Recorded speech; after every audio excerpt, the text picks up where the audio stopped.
Vous avez devant vous 200 participants de l'enseignement agricole public, mais aussi privé, parce que l'enseignement agricole, c'est 60% d'élèves qui sont dans des établissements du privé, et on est heureux aujourd'hui d'avoir à la fois les représentants des maisons familiales rurales, de l'UNREP et également du CNEAP, donc le Centre national de l'enseignement agricole privé affilié à l'enseignement catholique. Dans l'assistance, nous avons des profils très différents. Nous avons des enseignants, des conseillers principaux d'éducation, des infirmiers, des directeurs aussi, nombreux directeurs, des représentants de l'autorité académique, donc les DRAF, des inspecteurs également, et quelques représentants de l'administration centrale. Je vous dirai d'abord quelques mots sur l'enseignement agricole. C'est un petit dispositif, puisque au total, nous avons 145 000 élèves dans 800 établissements. Sur ces 800 établissements, on voit de ces deux chiffres que ce sont des petits établissements avec à peu près 200 élèves en moyenne et des classes qui sont plus petites souvent que, en termes d'effectifs, que l'éducation nationale, ce qui permet une relation proche entre les enseignants, l'équipe éducative et les élèves et apprentis. C'est également un enseignement qui se caractérise par l'importance de l'internat. On a à peu près 60% des élèves qui sont en internat. Et puis peut-être le troisième point, c'est de dire que l'enseignement agricole est de moins en moins agricole. Puisqu'on a aujourd'hui à peu près 10% d'enfants qui sont des enfants d'agriculteurs seulement. Et on a en gros un gros quart des formations qui conduisent au métier de l'agriculture et de l'agroalimentaire. Ce qui veut dire que tout ce qui est service à la personne, tout ce qui est les métiers de l'environnement et tout ce qui sont les filières générales sont les trois autres quarts, si vous voulez, de l'enseignement agricole. Et puis, c'est un enseignement qui réussit, comme l'a dit le président de la République, parce qu'il permet à des jeunes très, très divers, avec des profils extrêmement variés, d'acquérir un diplôme, avec des taux de diplôme et surtout des taux d'insertion professionnelle très intéressants. Pour ce qui concerne toutes ces spécificités, donc cette taille, cette attention, cette réactivité, cette agilité, ça peut expliquer que des parents dont les enfants peuvent connaître des difficultés se sentent plus en confiance pour les confier à l'enseignement agricole. Et puis, dans certains cas, on constate que l'éducation nationale nous fait confiance et a parfois envie de faire en sorte que les élèves qui peuvent être différents et confrontés à des situations de handicap sont orientés de façon privilégiée vers l'enseignement agricole. C'est ce qui explique que depuis 2012, le nombre de jeunes qui bénéficient d'un appui spécifique est quasiment doublé et qu'aujourd'hui, on a, en gros, on va affiner les chiffres, mais une proportion d'élèves en situation de handicap qui est en gros le double de l'enseignement agricole par rapport à l'éducation nationale. Donc je crois que pour nous, c'est un défi très important et c'est pour ça qu'on est très heureux d'avoir pu organiser ce séminaire et que la mobilisation d'aujourd'hui traduit en fait l'importance croissante de ce sujet dans les établissements. Il y a quelques années, c'était quelques individus qu'il fallait traiter. Aujourd'hui, ça devient beaucoup plus important et dans la formation des maîtres, des professeurs de l'ENSFEA, c'est un sujet sur lequel l'innovation pédagogique, des méthodes d'enseigner autrement sont vraiment au cœur de notre dispositif. Alors, comment s'est déroulé ce séminaire et quels enseignements on peut d'ores et déjà en tirer? D'abord, on voit qu'il constitue une réponse concrète à des besoins d'appui et de formation des personnels. Je crois qu'il y avait vraiment un besoin d'échanger des pratiques, de voir comment ils pouvaient répondre aux difficultés qui sont les leurs, valoriser leurs actions et leurs engagements. Alors, le premier jour a été réservé essentiellement aux échanges de pratiques pour partager les difficultés, mais aussi les réussites, les joies. Et aujourd'hui, un temps a été consacré aux dispositifs qui peuvent être mis en place pour l'accueil des élèves et des apprentis en situation de handicap.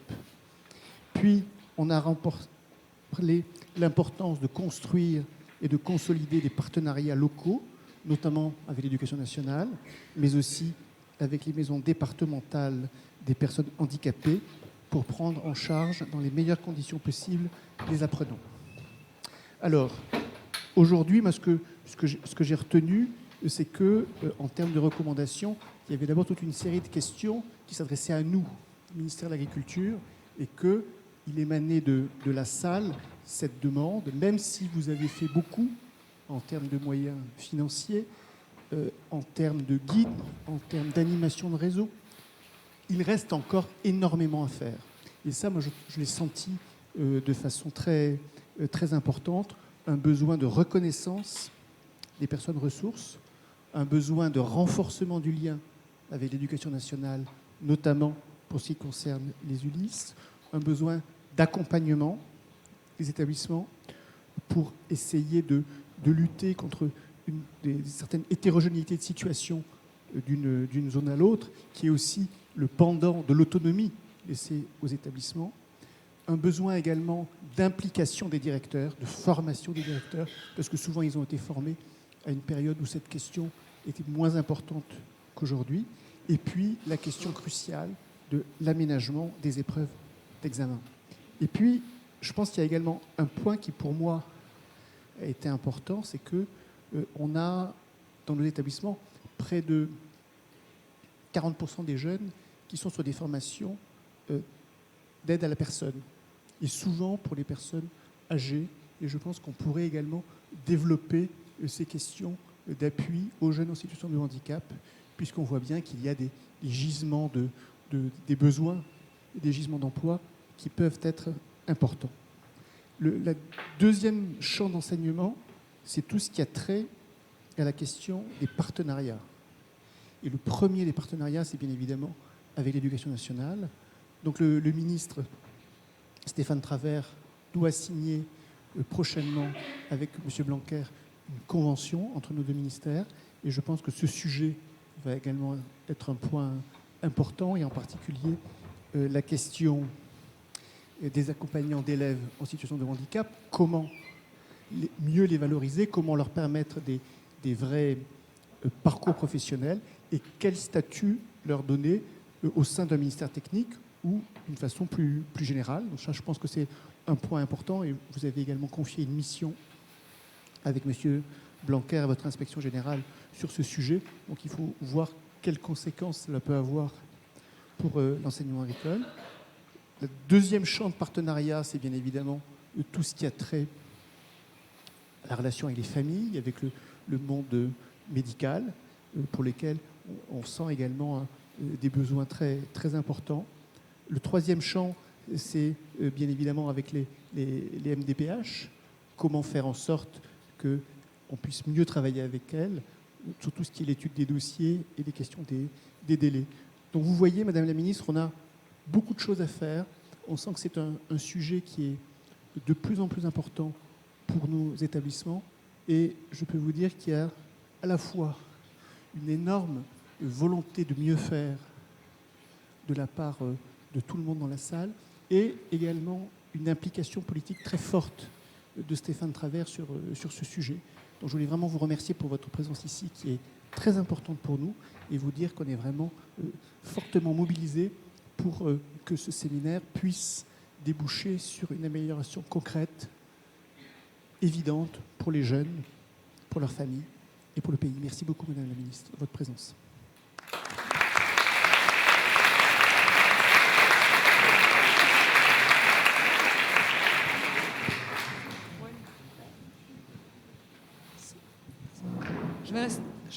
Je vais rester assise comme ça en fin de journée. Et surtout qu'on aura un temps d'échange, ça sera plus convivial. Monsieur le maire, monsieur le député, monsieur le directeur, mesdames et messieurs les enseignants, mesdames et messieurs, c'est un très grand honneur pour moi d'être ici présente parmi vous pour la clôture de votre séminaire, au titre que j'apprécie fortement, apprendre et grandir en situation de handicap dans l'enseignement agricole. Les apprenants en situation de handicap, une chance pour l'école. Je remercie l'École nationale supérieure de formation et de l'enseignement agricole pour son invitation et votre accueil. Je sais combien votre école nationale joue un rôle déterminant pour former et accompagner les enseignants et les conseillers principaux d'éducation à la prise en compte du handicap des jeunes que vous scolarisez dans votre établissement. Ce rôle déterminant tient beaucoup à l'engagement et l'implication de vos équipes, des chefs d'établissement. Merci beaucoup, Monsieur le Directeur Général de l'Enseignement et de la Recherche, pour le bilan de vos 2 journées de séminaire et les perspectives que vous venez de tracer. Elles sont certainement éclairantes. J'en ai pris note de quelques-unes, on pourra en rediscuter après. Et les perspectives vraiment d'une politique inclusive de l'enseignement agricole qui, je pense, a le mérite d'être soulignée et je pense est assez exemplaire. Ceci renforce fortement ma conviction de l'intérêt de coopérer avec vos services pour réformer en profondeur notre dispositif inclusif, et j'y reviendrai dans un second temps.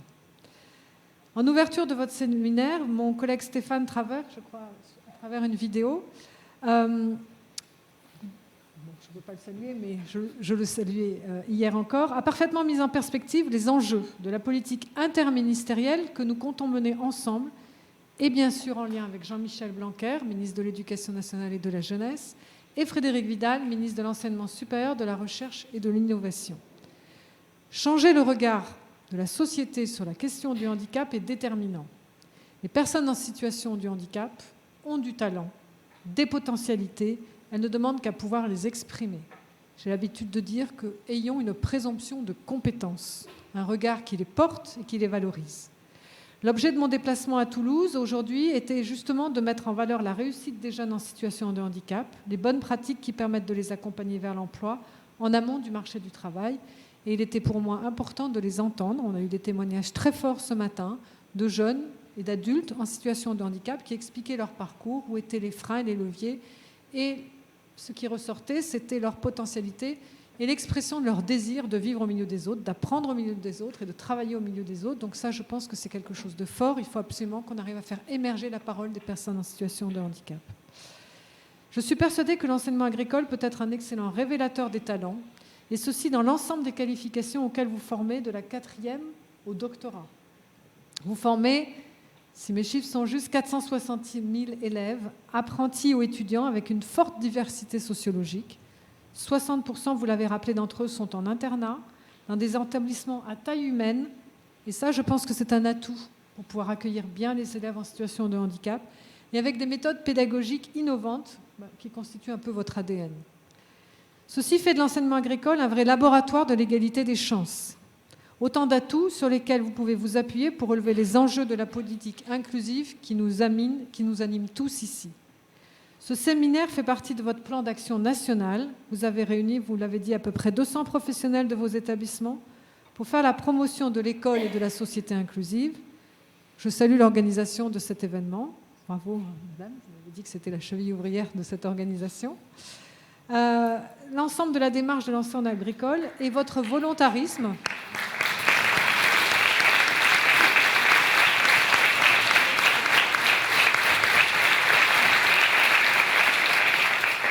Votre volontarisme et des efforts financiers que vous engagez pour accueillir près de 8000 jeunes en situation de handicap. Les animatrices nationales en fonction depuis la rentrée, c'est que des femmes ? Bon, très bien. Conformément aux engagements de votre ministre, le guide d'accompagnement éducatif et pédagogique des jeunes en situation de handicap, rendre accessible à sa mesure, vont nous permettre collectivement de progresser à tous les niveaux. Pour les élèves en situation de handicap, mais également pour l'ensemble des élèves, pour les faire grandir, comme le précise le titre de votre séminaire, les sensibiliser et faire progresser leur citoyenneté et l'égalité des chances dans cette diversité. C'est bien toute votre communauté éducative qui s'en trouvera également grandie. Alors vous pouvez compter sur moi, mes équipes, pour vous accompagner sans relâche sur le chemin exigeant de la prise en compte des besoins des jeunes en situation de handicap. Pour faire face à toute difficulté, comme la sanctuarisation des emplois aidés à la rentrée 2017 pour l'enseignement agricole également, pour valoriser vos bonnes pratiques et faire émerger un enseignement agricole encore plus inclusif. Je voudrais juste en profiter pour vous dire quelques mots sur la politique inclusive interministérielle que je mène, à la suite desquelles nous pourrons échanger, puisque nous avons un peu de temps, jusqu'à 17h. Nous nous engageons dans un programme de transformation profonde. Garantir le droit à une scolarisation de qualité qui prend en compte les besoins éducatifs particuliers des élèves et des étudiants en situation de handicap nécessite une transformation profonde et durable de notre système éducatif et médico-social. Cette ambition traduit l'engagement du président de la République et du gouvernement de faire la question du handicap une priorité du quinquennat, priorité qui nous engage tous. Le cœur de la réussite de cette transformation profonde est de faire de l'école de la République, qui inclut bien sûr l'enseignement agricole, une école pleinement inclusive. Nous inscrivons cette transformation profonde dans les recommandations des Nations Unies, en particulier celles contenues dans l'article 24 de la Convention internationale des personnes handicapées, qui garantit l'accès des personnes handicapées au système d'enseignement général et l'absence de discrimination fondée sur le handicap. En ce sens, j'ai reçu Madame De Vandas, rapporteure spéciale de l'ONU sur les droits des personnes handicapées pendant 10 jours en France. Elle nous invite à tout mettre en œuvre pour nous inscrire dans cette logique inclusive. Je peux dire que ces préconisations sont assez stimulantes, il faut le prendre comme ça, mais sont assez quand même, nous montrent du doigt sur encore les progrès à faire. Ce programme de transformation précise également les engagements du comité interministériel du handicap, réuni sous l'égide du Premier ministre le 20 septembre dernier, pour améliorer le quotidien des personnes en situation de handicap. Il est le fruit d'une coopération interministérielle dans laquelle l'enseignement agricole tient toute sa place, au même titre que l'enseignement scolaire ou supérieur. Je me félicite de l'excellente coopération et la convivialité des échanges entre les équipes de Stéphane Travert, ministre de l'Agriculture et de l'Alimentation, et des miennes, de mon cabinet. Et je vous présente Patrice Fondin, qui est aussi reporter, photographe, mais surtout qui est conseiller éducation et à l'enseignement supérieur vie des familles, et qui travaille donc en direct avec le cabinet de Stéphane Travert et celui de Jean-Michel Blanquer et de Frédéric Vidal. L'enseignement agricole participe activement au comité de pilotage que nous avons constitué dans l'urgence de la rentrée pour pouvoir vraiment être en l'ordre de marche pour cette rentrée scolaire. Mais nous travaillons depuis le 16 septembre à cette transformation profonde. Nous arrivons à la conclusion que plus les établissements d'enseignement seront accessibles, accueillants, inclusifs, plus bien sûr ils répondront aux attentes légitimes des parents de scolarisation de l'ensemble des enfants en situation de handicap au maximum de leurs capacités, de leur volonté, de leurs aptitudes, de leur choix de vie. Ce qui est central, c'est améliorer la prise en compte des besoins éducatifs particuliers de ces élèves. L'accompagnement, s'il est indispensable dans de nombreuses situations, ne saurait être la condition de la scolarisation et seule réponse, faute d'accessibilité ou d'adaptation pédagogique suffisante. Dans l'école de la République inclusive de demain, celle que nous bâtissons avec Jean-Michel Blanquer et pour laquelle nous avons fait des annonces, chaque enfant, chaque adolescent, chaque jeune adulte, chaque élève, chaque étudiant doit avoir sa place. Il ne s'agit pas de viser dans tous les cas l'enseignement supérieur, le baccalauréat ou même parfois le CAP, mais surtout, il s'agit de porter chaque jeune au meilleur de ses potentialités, avec autant que nécessaire l'appui éducatif, scolaire et médico-social dont il a besoin. Nous avons collectivement défini 6 grands axes de transformation. Je les ai présentés très récemment avec Jean-Michel Blanquer, donc au lendemain de la Journée internationale du handicap, et qui est fort justement placée cette journée et cette année sous le thème des transformations durables au profit des politiques inclusives. Donc, nous allons organiser un événement en commun avec Stéphane Travert, justement pour valoriser le programme inclusif de l'enseignement agricole, et je vous ferai certainement y participer, monsieur le directeur.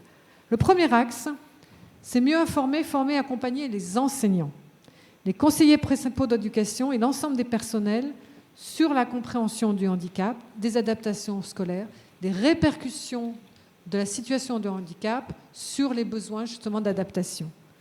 Pour cela, une plateforme numérique nationale va être mise en place à la rentrée 2018 pour permettre aux enseignants d'accéder aux ressources disponibles en 3 clics du kit de base au parcours magistère. Bénéficier de la mise en relation avec un enseignant formateur expert avec possibilité d'accompagnement si nécessaire.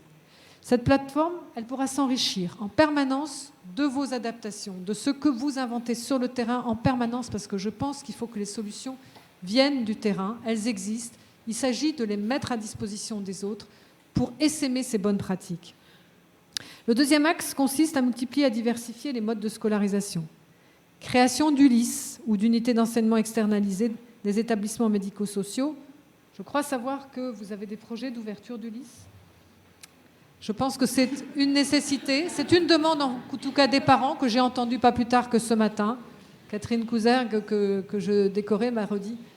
Si vous allez au séminaire après, dites bien qu'il nous faut du maillage. Je crois qu'il n'y en a qu'une seule, Ulysse, sur la Haute-Garonne, c'est ce qu'elle m'a signifié. Je pense qu'il faut qu'on multiplie ces dispositifs. Hein? Oui. Je sais que l'enseignement agricole est intéressé par ce type de dispositif. La question de votre partenariat avec l'enseignement scolaire et le secteur médico-social.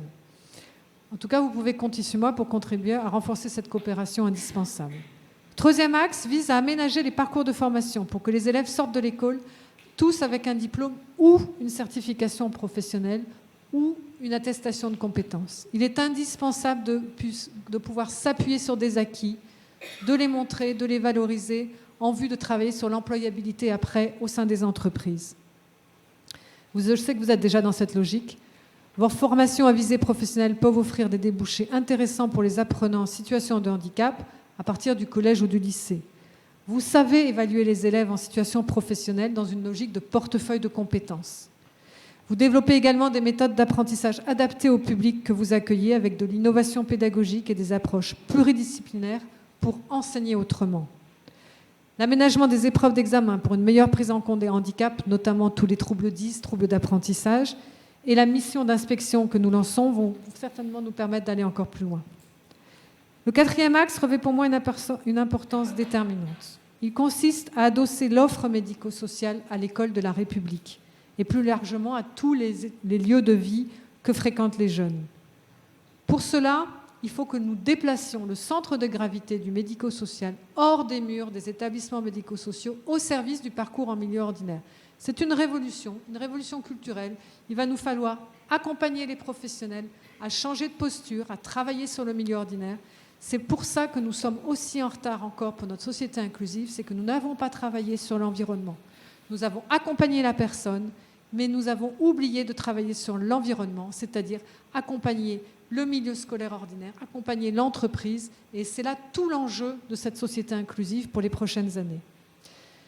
Je donnerai instruction aux agences régionales de santé que plus aucun CESAD, service médico-social, ne soit créé hors des murs de l'école, hors des murs d'un établissement scolaire, hors des murs d'un lycée d'enseignement agricole, si besoin est. Ce n'est que comme ça qu'on pourra acculturer et qu'on pourra mettre en œuvre en fait cette coopération qui pourtant date depuis 2009 par décret et qui a encore du mal à se mettre en marche.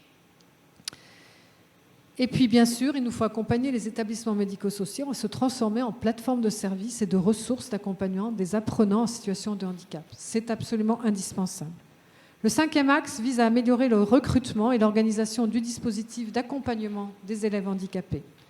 Avec Jean-Michel Blanquer, je viens de lancer une mission d'inspection, vous en avez parlé, pour nous permettre de comprendre les disparités de notification des accompagnants d'un territoire à l'autre et pouvoir harmoniser les pratiques. Analyser pourquoi là on fait de l'AVS mutualisée, ici on fait de l'AVS individuelle. Il y a une énorme disparité sur notre territoire, les résultats des MDPH sont flagrants pour ça. Nous allons aussi assouplir les conditions de recrutement des accompagnants pour ouvrir plus largement l'accès à ce métier, à de nouvelles compétences et pour faciliter l'accès des emplois aidés au statut d'AESH accompagnant des élèves en situation de handicap. Nous ferons appel autant que nécessaire à Pôle emploi pour faciliter les recrutements sur les zones et territoires en tension. Sur la question de l'ouverture à de nouvelles compétences et pour faciliter les recrutements en milieu rural, votre filière, vous l'avez dit, des services aux personnes et aux territoires me paraît être une piste intéressante pour pouvoir développer le recrutement au sein de l'Éducation nationale. Vous avez raison, il faut que l'on y travaille sérieusement. Le ministère de l'Éducation nationale va pour sa part accélérer la transformation des emplois aidés en accompagnant d'élèves en situation de handicap, avec la création de 4 500 emplois supplémentaires, ce qui portera à 11 200 pour la rentrée de septembre. Cette année, pour la première fois, plus de 50% des accompagnants sont en contrat AESH et ne sont plus en contrat aidé. Donc on a fait une bascule qu'on va accélérer vers la professionnalisation. L'enseignement agricole, bien sûr, s'inscrit dans cette perspective et je vous propose que nous valorisions cette donnée dans nos travaux et notre communication interministérielle. Pour autant, nous devons, au-delà des mesures techniques, transformer durablement l'accompagnement des élèves en situation de handicap. C'est le dernier axe. L'enjeu est plus globalement de qualifier les accompagnants, de renforcer l'attractivité de leur métier sur tous les temps et lieux de vie des jeunes et en situation de handicap. Nous allons dès cette année commencer à expérimenter avec le ministre de l'Éducation nationale des pôles de gestion mutualisés des moyens de l'école inclusive, notamment des accompagnants, à l'échelle des établissements ou des circonscriptions. En milieu rural, je pense que nous aurions sans doute intérêt à réfléchir à des mécanismes de mutualisation des moyens avec ceux de l'enseignement agricole, et je suis prête à travailler avec vous dans cette perspective. Voilà un petit peu brosser rapidement la politique interministérielle du handicap. Maintenant, je suis à votre disposition pour répondre à quelques questions.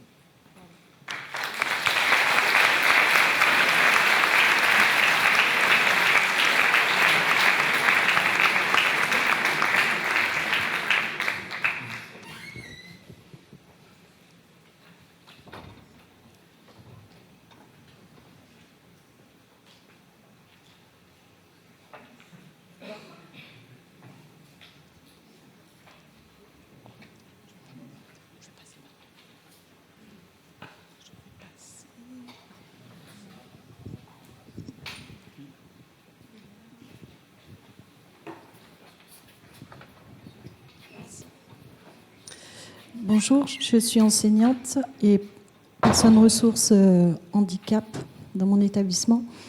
On parle beaucoup de l'inclusion des élèves handicap. À quand l'inclusion des adultes en situation professionnelle dans les établissements scolaires? Parce que finalement, on se rend compte qu'il y a très très peu de personnes à handicap à tous les niveaux de poste des établissements scolaires. Merci.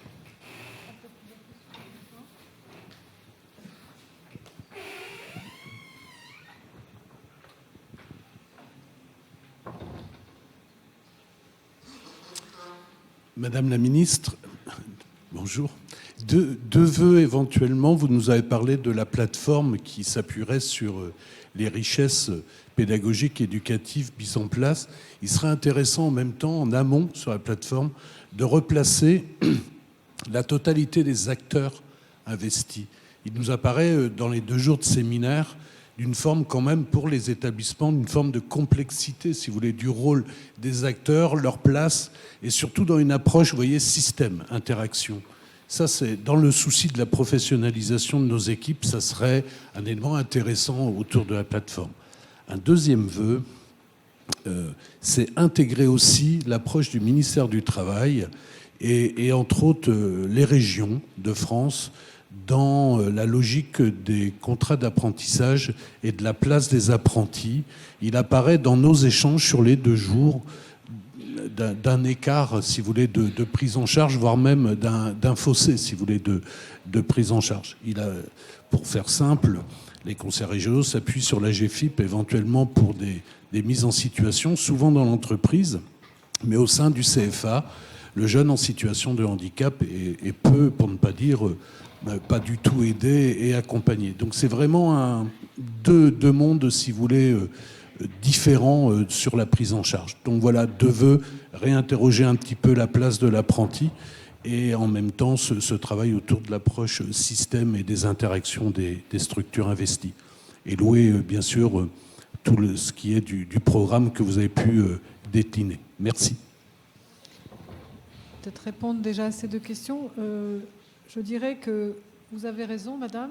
Je pense qu'il faut que la fonction publique soit exemplaire sur l'emploi des personnes handicapées. On est encore loin du 6% dans chaque ministère. C'est un objectif que se sont fixés chaque ministre. Donc je ne peux qu'encourager les enseignants à postuler, les enseignants handicapés, avec aussi des difficultés d'accompagnement, on le sait, sur l'accompagnement des personnels handicapés. Mais je ne peux que souscrire en effet à votre interrogation. Pour revenir, monsieur, sur la lisibilité, c'est un vrai souci, c'est la lisibilité de tous les dispositifs qui existent, de tous les acteurs. Alors c'est peut-être moins sur la partie scolaire et étudiante que sur la partie formation professionnelle et accès à l'emploi. Sur les CFA, sur le taux d'apprentis, 1% des apprentis handicapés, alors que 70% des contrats d'apprentissage amènent à l'emploi stable et durable. Donc nous avons lancé conjointement avec Jean-Michel Blanquer et Muriel Pénicaud la grande réforme, la concertation sur la réforme de l'apprentissage. C'est en cours. Nous avons positionné les besoins spécifiques des jeunes apprentis handicapés dans cette réforme, dans la concertation, relancer l'importance et demander justement à toutes les organisations syndicales que dans le dialogue social, elles le prennent en compte. Donc c'est en cours. Nous espérons pouvoir sortir de cette concertation à peu près en février-mars 2018 avec des éléments forts sur la place des apprentis handicapés et leurs besoins d'accompagnement, aussi bien sur la partie des apprentissages théoriques que sur la mise en situation professionnelle. Je dirais qu'on a inventé la scolarité accompagnée. Il nous faut maintenant passer à l'apprentissage accompagné, à l'emploi accompagné, autant que de besoins d'accompagnement que ces jeunes peuvent avoir et que surtout l'environnement. C'est l'environnement qui a besoin d'être accompagné, c'est l'entreprise, c'est le centre de formation, plus que le jeune qui, au fur et à mesure qu'il grandit, commence à comprendre ses besoins de compensation, commence à émettre ses besoins, à savoir exprimer justement ses besoins d'être accompagné. En revanche, c'est l'environnement qui a besoin d'être accompagné. Au bout de 30 ans de la loi de 87, la loi sur l'emploi, qui porte le quota à 6%, on est toujours qu'à 3,5% sur le privé, un peu mieux sur le public. Donc on voit bien qu'on a vraiment une marge de manœuvre importante à faire. Et on aura raté notre mission, tous collectivement, si on ne porte pas ces jeunes d'avoir appris à apprendre avec les autres, à travailler avec les autres. C'est vraiment, il faut vraiment qu'on les accompagne à cet emploi. J'attends beaucoup du dispositif emploi accompagné qui a été lancé par les agences régionales de santé sous les appels d'offres. Ça commence à être mis en place et j'ai vraiment demandé que ce dispositif nouveau expérimental soit bien évalué dans son développement pour qu'on puisse en tirer justement les enseignements indispensables, à savoir est-ce qu'il nous faut créer beaucoup plus de services d'emploi accompagné, est-ce qu'il faut qu'on aille vers du job coaching à l'anglo-saxonne qui coach autant l'entreprise que le salarié. Et voilà, est-ce qu'on a besoin d'avoir des services qui sont dans la durée pour pouvoir les réactiver? Comment faire pour améliorer ce passage, cette transition? C'est un des éléments majeurs de la feuille de route.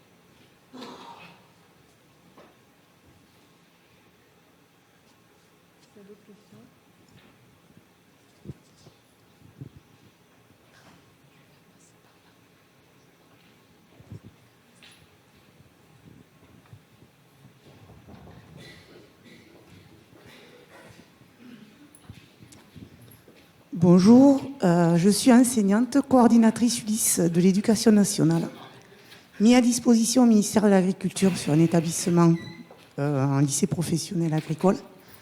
Tout à l'heure, vous avez annoncé d'ouvrir des ULIS sur des lycées agricoles.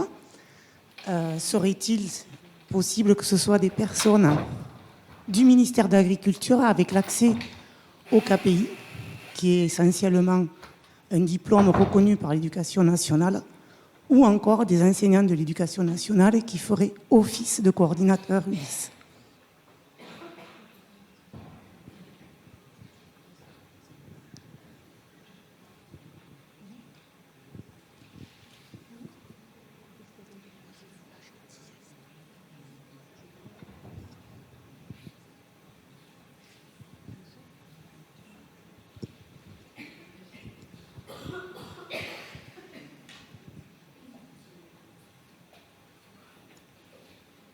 Bonjour Madame la Ministre, Corinne Bourg. Donc, je suis enseignante coordinatrice d'un dispositif ULIS à la disposition du ministère de l'Agriculture. Donc, je suis d'origine, sur le plan statutaire, une PLP agricole. Et donc, j'ai eu l'occasion de suivre la certification auprès de l'Éducation nationale, mais je n'ai jamais validé l'attestation, enfin la certification. En fait, j'ai uniquement une attestation. Donc j'espère que une attestation de la formation, bien entendu. Et donc j'espère que, voilà, suite à ce que vous venez de dire tout à l'heure, en termes de convention, de multiplier la diversité en créant des ULIS, qualifier les enseignants, j'espère qu'on pourra élaborer vraiment ce fameux partenariat et mettre en avant les compétences de chacun.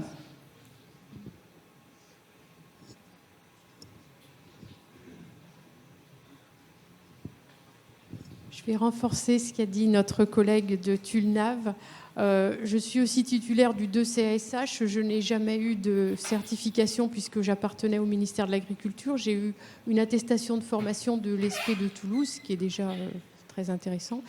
Mais à un moment donné, on nous reprochait dans certaines MDPH et à l'Éducation nationale de ne pas avoir assez, de ne pas avoir de référents, d'enseignants référents, puisque dans certains territoires et à une époque, ils ne venaient pas dans l'enseignement agricole. puisque, comme ça a été dit à la table ronde ce matin par la personne de l'Éducation nationale, il ne nous avait pas vraiment identifié encore.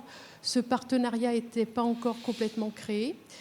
Ça progresse beaucoup, mais il y a une vraie demande aussi d'avoir dans notre système d'enseignement des professionnels qui connaissent bien nos référentiels qui sont spécifiques et du coup qu'on ne soit pas obligé de faire appel à des personnes de l'Éducation nationale qui ne connaissent pas du tout nos dispositifs pour encadrer des ULIS ou des classes annexées.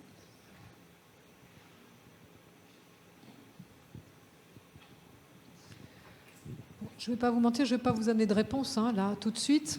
Non, mais parce que j'entends énormément, je pense que les pistes de travail, et ça c'est Patrice Fondin qui pourrait mieux répondre, les pistes de travail qui sont en ce moment travaillées justement avec les 3 ministères, Éducation nationale, ministère de l'enseignement agricole et mon secrétariat d'État, c'est justement d'élaborer les conventions, de voir est-ce qu'il faut aller vers du maillage du LIS sur les territoires. Je pense que ce qui doit nous animer, c'est la réponse de proximité. Réponse de proximité et intelligente, c'est-à-dire pouvoir mutualiser les moyens et en sortant de nos silos, de nos réflexions en silos. On est construit, on adore les jardins à la française, ici, en France, c'est-à-dire avoir à chaque fois un dispositif particulier pour une réponse avec un public spécifique. Je pense qu'il faut qu'on arrive vraiment à mettre en synergie les moyens. D'où l'idée d'avoir des dispositifs pilotes dans lesquels, justement, on inclura aussi, ça, il faut bien qu'on se le note, Patrice, qu'on inclura aussi les lycées d'enseignement agricole pour voir comment on arrive à mutualiser, à faire sortir. C'est cette porosité des murs qu'il faut absolument qu'on travaille, aussi bien pour l'élève que pour les moyens autour de l'élève. C'est ce qui est très important, c'est ce qui nous anime. On a pu visiter avec Jean-Michel Blanquer, pour vous donner un exemple caricatural, un collège où il y avait une ECPA, une ULIS, une unité d'enseignement, et des scolarisations individuelles et des AVS. Enfin, je veux dire, c'était un petit collège, pas très grand. Il y avait, on s'est dit, et chacun était dans sa sphère, ne se parlait pas. Voilà, donc c'est vraiment l'exemple caricatural, c'est qu'on est allé dans un excès vraiment important de plans. Si on fait le compte entre les PPRE, les PAP, les PAI, les PPS, bien malin qui s'y retrouvent. Et du coup, on a perdu en fait en efficacité et en efficience de la politique publique. Donc ce qui doit nous animer vraiment, c'est étudions un territoire et faisons fi des dispositifs administratifs ou des tutelles de financement pour pouvoir travailler ensemble et pousser les murs. Et le handicap, la force du handicap, c'est qu'il sait faire ça. Il sait faire se parler les personnes entre elles, sinon on n'y arrive pas.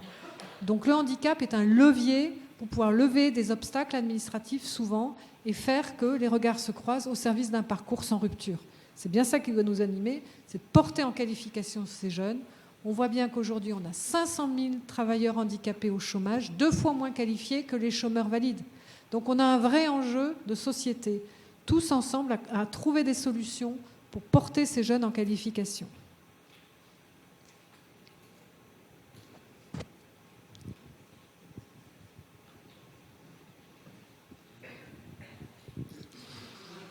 De nouveau, excusez-moi. Juste en même temps pour partager, monsieur le directeur général l'a précisé tout à l'heure, la chance de l'enseignement agricole, il est réactif, il est agile. Une de nos chances, on le doit à l'inspection, on le doit à plein de partenaires. Un des grands axes de l'enseignement agricole sur la certification, c'est de travailler tout ce qui est évaluation en situation professionnelle. C'est une de nos chances par rapport à la grande dame voisine qui aurait peut-être un peu trop tendance à être silo, comme vous l'avez dit, à avoir une approche plutôt verticale.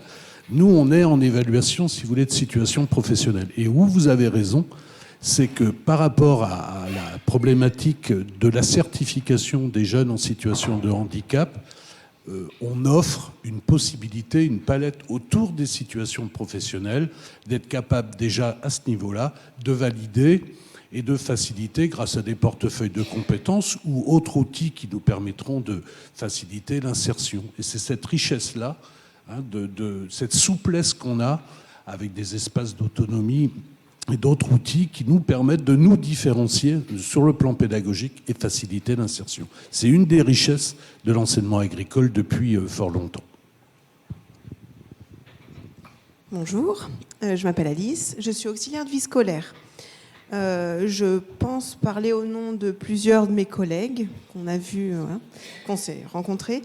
Vous parlez beaucoup d'aidants, de personnes qui accompagnent les élèves, de personnes qu'il faut qu'ils trouvent du travail, etc. Je pense aider ces élèves-là. Enfin, je pense qu'on aide ces élèves-là. Le problème, c'est qu'on n'est pas du tout reconnu. Ça fait 8 ans que je suis auxiliaire de vie scolaire. Il y a d'autres collègues qui ça fait un certain nombre d'années. Je suis en CDI, je suis très contente. Il y a juste le I qui change par rapport au CDD. Avant, j'étais sur un contrat de 10 mois, renouvelable 6 fois. Je suis passée en CDI, je suis très contente. Mais la paye ne suit pas. Je ne serai jamais à temps plein. On ne sera jamais à temps plein. Parce que, mis à part venir la nuit, c'est un peu compliqué. On demande une reconnaissance au niveau professionnel, d'avoir une grille indiciaire, d'être payé à notre juste valeur, d'avoir les vacances scolaires et de ne pas avoir à rattraper, de ne pas avoir à rattraper des heures, à faire, avoir un statut concrètement, c'est ça, quoi. Donc voilà, c'était juste pour partager le ressenti de mes collègues et de moi. Merci.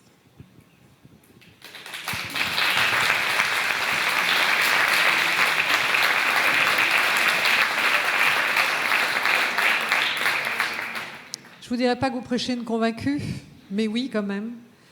C'est bien pour ça qu'on a lancé cette mission sur la professionnalisation des accompagnants et de voir comment améliorer leurs conditions de travail, comment compléter les temps de travail. Vous avez raison, le problème, c'est que le temps scolaire n'offre pas 35 heures en temps hebdo. Ça a toujours été, depuis 25 ans, 30 ans, c'est le même problème. Dans ma vie antérieure, j'ai été présidente d'une fédération, la FNASEB, qui a créé le métier d'auxiliaire de vie scolaire. Donc c'est un domaine que je connais bien, sur lequel on travaille avec Jean-Michel Blanquer pour voir comment améliorer. D'abord, ne pas avoir de rupture d'accompagnant pour les jeunes qui en ont besoin sur tous les temps de vie. On a un vrai enjeu là. Donc, on ne va pas se leurrer. Il y a peut-être des possibilités d'avoir des multi-employeurs, tant éducation nationale, tant lycée agricole, tant collectivité locale. On a de quoi faire un vrai métier de 35 heures. Il y a quand même un diplôme qui a été créé, le diplôme DEAES, accompagnant éducatif et social. Les premières promos vont commencer à sortir là, maintenant. C'est donc une première marche sur une formation initiale, un diplôme de niveau 5, c'est vrai, ce n'est pas satisfaisant pour l'ambition que l'on a d'une société inclusive de faire monter en qualification. C'est une première marche sur une professionnalisation. Il nous faut travailler les passerelles, les validations d'acquis. Donc c'est un vrai chantier qui est en train justement d'être étudié en interministériel. Patrice Fondin travaille avec le cabinet de Jean-Michel Blanquer, avec la DGCS. On est vraiment actifs là-dessus. On espère pouvoir améliorer les conditions, vraiment, sincèrement, les conditions d'encadrement, les conditions de statut, les conditions... Il faut qu'on y travaille. On a de quoi faire des vrais métiers d'accompagnant. C'est bien la refonte de ce diplôme de niveau 5 avec la fusion du diplôme d'État AMP, diplôme d'État AVS et l'éducation inclusive, enfin l'accompagnement des personnes en situation de handicap, avec ces 3 options, éducation inclusive, vie à domicile ou établissements médico-sociaux. C'est un premier pas sur cette reconnaissance du métier d'accompagnant, de la posture de métier d'accompagnant, avec des possibilités de pouvoir évoluer dans sa carrière, justement, avec des options successives ou complémentaires.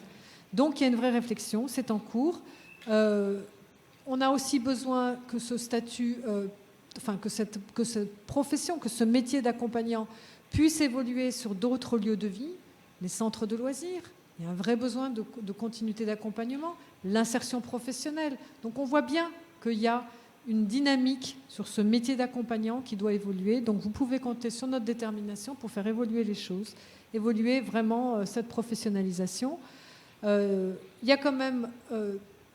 une possibilité, si vous voulez, de pouvoir évoluer dans le sens où, aujourd'hui, il y a moins de contrats aidés que de contrats AESH. Alors, je sais que c'est variable d'une inspection à l'autre. Ça peut être 2 fois 3 ans, 1 fois 6 ans, 6 fois 1 an.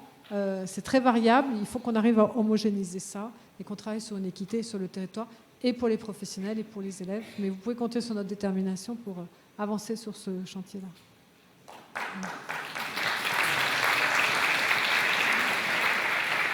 Pour revenir à ce que vous disiez, vous, monsieur, je pense que beaucoup de jeunes, c'est un petit peu la méthode anglo-saxonne, c'est-à-dire place, then train, and train. C'est-à-dire on les met en situation professionnelle et on continue la formation Et c'est dans ce sens-là qu'on va pouvoir avoir les talents et les compétences des jeunes en situation de handicap qui s'affirment, les faire monter en savoir-faire, le savoir-être, ça vous savez faire justement sur les accompagner sur leur savoir-être.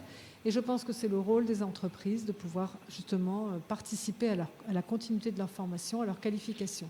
Notre gros souci en fait en France, c'est que on est encore dans une logique de je réponds à une offre d'emploi qui est formatée par un diplôme au sein d'une entreprise. La problématique, c'est que ces jeunes, parfois, n'ont pas validé en totalité leur diplôme, ont une attestation de compétences et ont une lisibilité d'employabilité difficile pour l'entreprise. C'est pour ça qu'il nous faut développer les services d'emploi accompagnés, pour faire ce que j'appelle moi du handi-profilage dans les entreprises, permettre aux entreprises de repenser parfois leur poste, non plus en poste égal diplôme, mais poste égal compétence, peut-être bout de poste, etc. On a tout un travail énorme d'acculturation à une vision différente, et il faudrait qu'on soit plus en diffusion de compétences sur le marché du travail qu'en répondre à des offres d'emploi. Donc on a tout un travail vraiment très fin, et c'est pour ça que je travaille avec le ministère du Travail, avec le ministère de l'Éducation nationale. Le fait que le président de la République ait voulu rattacher le secrétariat d'État du handicap au Premier ministre, c'est pour qu'on repense justement notre politique complète d'inclusion depuis la crèche jusqu'au parcours d'emploi, pour permettre l'épanouissement de ces talents, de ces compétences des jeunes en situation de handicap, et de dire que la solution n'est plus hors des murs de l'école. Voilà. Donc j'ai besoin de vous.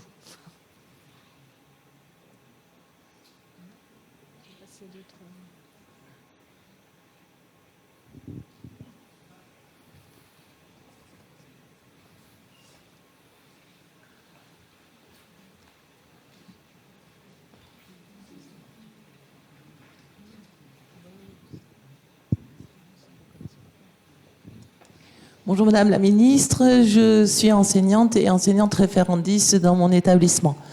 Je voudrais poser la question suivante: serait-il possible à l'avenir de simplifier tous les papiers et tous les documents administratifs qu'on doit remplir, soit nous les enseignants, ou soit surtout les parents, qui sont face à un parcours du combattant entre les diagnostics, les dossiers, les GVASCO, les demandes MDPH, etc. et j'en passe, et des meilleurs. Sachant que la plupart du temps, dans les MDPH, on redemande tous les 2 ans de faire de nouveaux diagnostics et de poser de nouveaux bilans orthophoniques ou ergothérapiques. Et je vous rappelle que l'ergothérapie n'est pas remboursée par la sécurité sociale, donc c'est un coût pour les familles. Or, c'est pratiquement le seul moyen d'avoir des dépistages au niveau de la dyspraxie. Il se trouve donc que dans nos établissements, où parfois les milieux sociaux ne sont pas forcément très favorisés, il y a des parents qui ne peuvent pas se payer ces différents bilans. Est-ce qu'il ne serait pas possible, vu que lorsqu'on est du verbe naître 10, on y reste toute notre vie et on meurt, on est toujours 10, même si on a pu évoluer, compenser, toutes ces compensations demandent beaucoup d'énergie, et on reste donc 10 toute notre vie. Ne serait-il pas envisageable, donc, lorsqu'on a fait un premier bilan, de le garder et de l'utiliser pendant toute sa scolarité pour avoir tous les aménagements possibles et ne pas redemander aux parents de refaire toujours et toujours des dossiers? Alors, là, le Premier ministre a missionné 2 personnes, Adrien Taquet, qui est député, et M. Jean-François Serre, du Conseil économique, social et environnemental, sur une grosse mission de simplification. Simplification d'accès aux droits, simplification des démarches administratives MDPH. Je pense qu'il faut qu'on arrive à renverser la preuve, c'est-à-dire qu'il faut qu'on arrête de demander à la personne handicapée de prouver en permanence qu'elle est handicapée et qu'elle a droit à une compensation. On a un énorme travail dans les MDPH à pouvoir rallonger justement les notifications pour au moins suivre les cycles et ne pas justement redemander en permanence la preuve du handicap, au moins pour les taux de handicap, les allocations éducation enfants handicapés, les AEHS de base, et renverser la preuve, c'est-à-dire de demander à la famille de réinterroger la MDPH que quand il y a un changement significatif dans sa vie ou dans son parcours. Vous parlez des ergothérapeutes, en effet, ce n'est pas remboursé par la sécurité sociale, ça peut être pris en compte par devis sur des compléments d'AEH. Encore faut-il que le dossier MDPH soit accepté et que le taux de handicap soit accepté à 50%. Sinon, évidemment, il y a... Or, sur les 10, la prévention est très importante, et par de l'ergo, et par de la psychomotricité. On peut justement arriver à diminuer la situation de handicap et éviter les surhandicaps. Donc on voit bien là que notre politique est plus, en fait, n'est pas assez axée sur de la prévention de surhandicap. C'est aussi une feuille de route croisée que j'ai avec Agnès Buzyn pour améliorer l'accès aux soins, améliorer l'accès à la prévention. Donc oui, vous avez raison, c'est un vrai sujet. Il nous faut simplifier, il nous faut alléger la charge administrative. Pour ça, il faut rétablir la confiance entre l'administration et la personne handicapée, faire confiance aussi à l'expertise parentale dans les missions de son projet de vie pour pouvoir et simplifier les notions d'évaluation et les successions d'évaluation. Parce que oui, vous devez reprouver dans votre cursus et aussi vous devez reprouver selon le financeur. Pour le transport, selon les financeurs. Donc on voit bien là qu'on a un vrai levier de simplification possible. Cette mission doit rendre ses préconisations fin du trimestre 2018. Donc oui, nous allons aller vers certainement des mesures de simplification dans ce sens-là. Madame la ministre, je suis là. Bonjour. Alors déjà, je voulais... pardon, je suis un peu émue, excusez-moi. Je voulais pas témoigner, juste dire que dans tout ce que vous avez annoncé qui, moi, me convient très bien, je suis parent, en fait. Je ne suis pas enseignante et représentante d'une association. Juste pas oublier de faire la place aux parents, voilà. C'est pas du tout que je pense que vous le faites pas, mais c'est juste le redire. Par contre, j'avais une question pour... Je suis pas claire. Non, j'ai pas entendu parce qu'il y a un écho, on entend. D'accord. Par rapport à ce que vous venez de dire, je voulais rebondir en fait sur une autre question en fait qui est de l'accès aux professionnels pour faire les bilans et notamment de listes d'attente qui sont pour moi absolument insupportables, puisque pour pouvoir accéder à une consultation d'un neuropédiatre qui va pouvoir poser un diagnostic fin, pertinent et donc utile sur un trouble des apprentissages, on tourne entre 1 et 2 ans. Ce qui met les familles et les enfants dans des difficultés insupportables, puisque quand, par exemple, il y a des nécessités de prendre des choix d'orientation, on ne peut pas le faire en connaissance de cause puisqu'on n'a pas accès à ces dispositifs, en fait. Donc je crois qu'il y a des moyens, en fait, à donner pour que nous ayons des interlocuteurs formés, réellement formés, qui puissent prendre en charge, bilanter nos enfants et ensuite les prendre en charge. Alors, dans le cadre du 4e plan autisme qui est en pleine concertation, ce sont des pistes qui sont étudiées. Il y a une mission qui revient du Canada. Les Canadiens, par exemple, ont le premier niveau de bilan. Ils ont le même problème. Ils ont des problématiques de temps de médecins qui manquent, etc. Donc, en fait, ils ont orienté leur politique vers des professionnels de premier niveau qui peuvent faire un pré-diagnostic, qui permet de tout de suite enclencher la prise en charge précoce. Et après, de se mettre sur les files d'attente, pareil, pour confortation. Ça pourrait être une solution. C'est une des pistes qui est par exemple, évaluée et en train d'être évaluée. C'est aussi de démultiplier la formation de droit commun des médecins sur les dépistages possibles. Parce que là, on a un gros sujet d'amélioration, parce que les familles, elles vont voir d'abord leur médecin généraliste, leur pédiatre. C'est tous ces premiers niveaux qu'il nous faut augmenter en qualification. Ça fait partie de la feuille de route que nous avons avec Agnès Buzyn. Comment améliorer la formation des professionnels de premier niveau pour pouvoir mieux orienter les familles et enclencher peut-être des prises en charge précoces, toujours pareil, qui vont éviter le surhandicap et qui vont éviter l'errance possible pour les familles. Donc, l'expertise parentale, vous pouvez compter sur moi pour ne jamais l'oublier. C'est très très important, ça nous ferait gagner du temps à tous. On voit très bien que dans les projets personnalisés de scolarisation ou dans les projets adaptés que vous menez, le dialogue avec la famille est indispensable pour que justement la famille puisse pouvoir exprimer son choix et accompagner son jeune aussi. Vous l'avez dit tout à l'heure, madame, parfois vous avez des familles qui sont démunies. Donc il y a aussi l'expertise et la parentalité à accompagner. Donc ce sont des sujets vraiment transverses qui accompagnent notre action interministérielle, justement.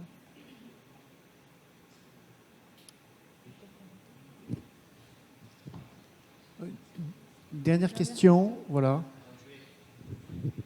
Si vous me permettez, je vais juste intervenir 2 minutes parce que je ne voudrais pas ôter la voix à Madame la Ministre. Et là, on l'a à Toulouse aujourd'hui, il faut en profiter.